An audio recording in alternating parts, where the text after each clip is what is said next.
আল্লাহকে ভয় করো। ইত্তাকুল্লাহ, ইত্তাকুল্লাহ, ইত্তাকুল্লাহ।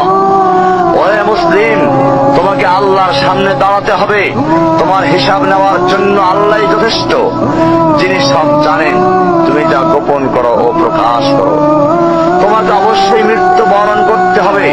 যখন তুমি দুনিয়ার সব কিছু ছেড়ে চলে যাবে, শুধু তুমি আখিরাতের জন্য যা সঞ্চয় করেছ তা নিয়ে সাবধান হও তোমার শেষ আমলের ব্যাপারে। তুমি জানো না কখন তোমার শেষ মুহূর্ত। তুমি কি প্রস্তুত মৃত্যুর জন্য? তুমি কি প্রস্তুত কবরের সওয়াল জবাবের জন্য?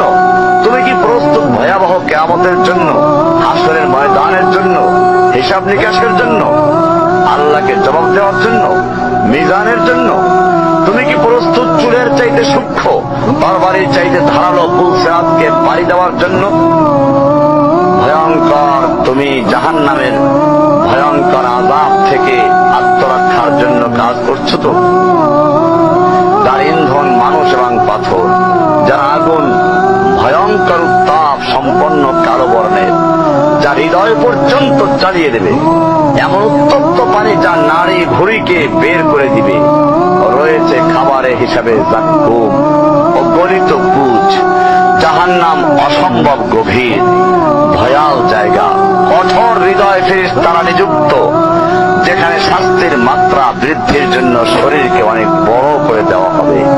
চামড়াগুলো জ্বলে যাবে, বের হতে চাইবে, বের হতে পারবে না। মৃত্যুকে ডাকবে, মৃত্যু আসবে না।